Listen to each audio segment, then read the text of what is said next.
Yeah, I think Chris Brown suffered from that for a while. Yeah, he and I have had that conversation. Oh, really? Yeah, 100%. Because I was like, yo, I remember the 15-year-old kid and that I met. You know what I mean? That was just happy to potentially be getting a record deal. Yeah. You know what I mean? And that kid is still in there. But when you surround yourself with cats who really don't care about you, but they like the lifestyle, they like the money, they like the chicks, and in order to keep all of that going, they got to be like, yeah, I'm rocking with you. That's what real partners do. You know what I mean? And it's like, and then they like try to detour you away from the people who really do care about you. That was always the say, like the saying was like, fake friends always want to warn you about fake friends.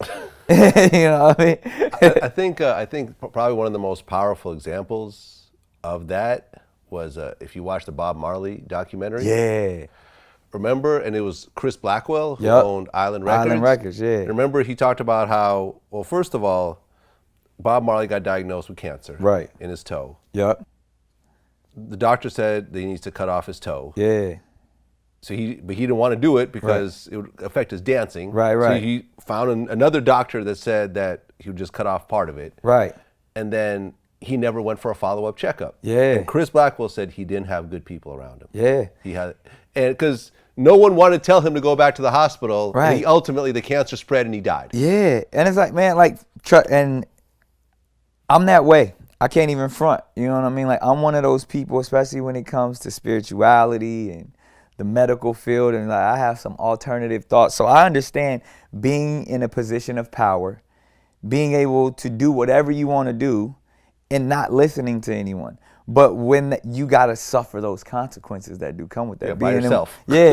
My own health. Like, I made some stupid mistakes with my own health, thinking like, oh, I ain't going to take those pills. Or, nah, I don't have what the doctors say I have. But I gotta go to sleep with that every night. I gotta wake up in pain with that, and sometimes your spirit can overcome a lot of that, but sometimes it's not, and you test your faith daily. You know what I mean? I've lost a lot of people who would be like, nah, man, I'm not gonna do the chemo, or nah, I'm gonna live my life this way, and it works until a certain extent. And when it comes, your health is something you can't play with, and I do believe the body is a self-healing mechanism, and it's a spiritual portal. So doctors don't know everything. You know what I mean? These are just educated guesses that are backed by financial institutions. But well, I mean, but they're getting FDA approval means that you have to replicate the process multiple times from animals to humans and everything else like that. You know, and they have placebos. Yeah, I'm saying and the everything placebo else like that. factor is real, and we know that the human body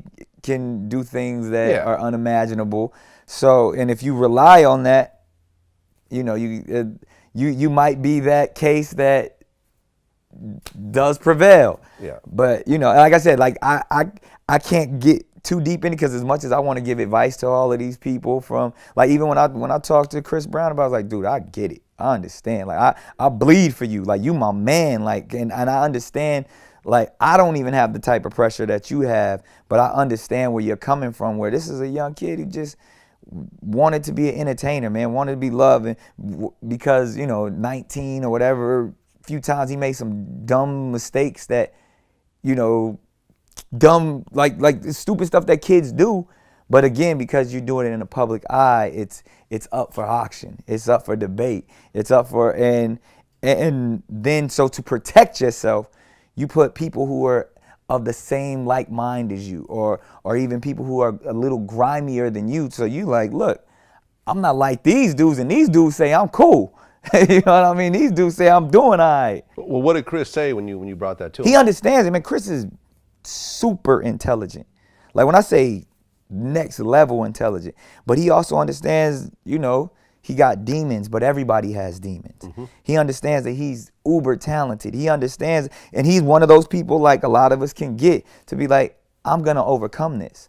The world is against me, and I'm gonna show them that I'm gonna win. And how can you knock that? You know what I mean? How can you knock somebody that's like, I'm gonna win regardless. I may not win the way you think I'm gonna win. I may not do the things you want me to do, but it's my life. I'm rich. I'm powerful. I'm amazing. Who are you to tell me that I should live my life a certain way? But you're going to win as you're going to win as long as you keep putting out hit records.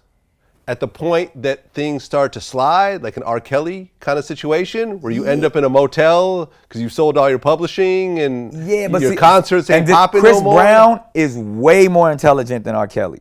Okay, I don't know either. I know them both. Okay. And that's not a knock to say R. Kelly is not intelligent. R. Kelly is special. There's genius there. R. Kelly can't read. Yeah, but that's what I'm saying. like we're just gonna go, and he's admitted it. Yeah. Like on the I Admit song. On the I Admit, right. And I've been in the studio with both of them, and what R. Kelly, you did Gigolo. Yeah, what R. Kelly produced like half my first album. Oh, okay. But like what R. Kelly can do in a studio is genius. Like I've watched my man maneuver and make a hit record in less than 15 minutes.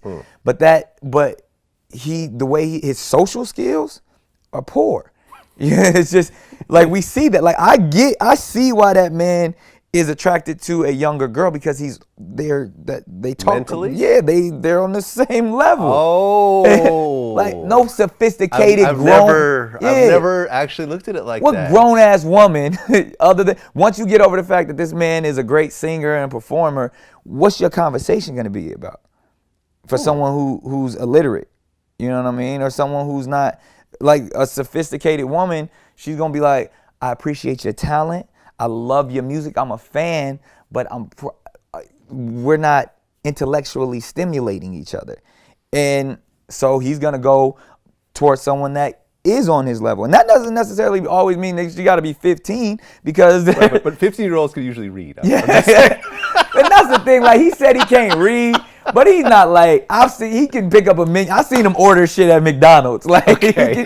he can read. Maybe the pictures. Yeah. He's just not, he ain't picking up Catcher in the Rye, and like, he's not at that level. He messes with young girls because intellectually they're on the same level. Yeah. I never thought about it like that. I just thought physically he liked. Or even like when you think about the chase, you know what I mean? Like, it's probably a lot easier to convince, some young girls to come hang out, and I'll go buy you a Gucci bag and you could be backstage and hang. Then a grown woman, like, I got to be at work tomorrow. Like, so like, it's not. And that's, I mean, from being around it, that's kind of how I viewed it. And I didn't knock him for, it's just that, like I said, even with Chris is, he's well aware of what's going on. And like, even like when people, because I even spoke on this one time when we were here, we were talking about the reason why entertainers like start trying to gangbang. And like Chris and I had that conversation, because we did a film, my movie She-Ball, and it deals with, the Bloods and Inglewood and gangbanging and stuff. So as Chris and I are developing these characters, we talking about it. And he opened my eyes to some wild stuff. He was like, man, look, he was like, these guys are leaders in their community. Okay. And if I were to invest into my community, like if I invest into a charity, I don't know where that money's going. But if I'm investing into these communities, these dudes who are holding me down, supporting me and not judging me, because we're all of questionable society members, but they're really helping their community. They're really feeding their families. That's who I want. That's who I want to invest with. And Chris is investing in schools and community centers, and it's through the streets. It ain't through these nonprofits where you don't know where the money is going to. And I was like, damn, we got to put that in the movie. Like, it was just like, because it was real. When you think about, people always talking about giving back, but how do you give back? I want to give back to the cats who run the community. Yeah, no, I've interviewed Big U recently. Yeah, that's my guy. Loved it. Same way. Someone who is doing good for his community. He actually, in our interview, we talked about it. I feel like in 2018, with the gangs and the murders and all that down in LA, that I'm getting there. You know what I mean? And if we can get it all the way down to where, because if it's low as it's been since 1966, and Crippin started in 1969, then put that on Big U. And I believe it, and it's a testament to people like Big U and the guys that we all know that do it. I mean, I got my guys in Chicago that do the same thing. My guys that and that's the thing. It's just a respect. It's a code, And the fact that when you think about how gangs were actually even introduced into our communities, it was to protect ourselves. It was to protect our communities. And everything, and then you can go all the way back to the mafia and unions. Like, the unions are set up to protect the individual. Yeah, protect the workers. Yeah, and the reason why the mafia and the union are so hand in hand is because at the end of the day, you got to protect the people from the protectors.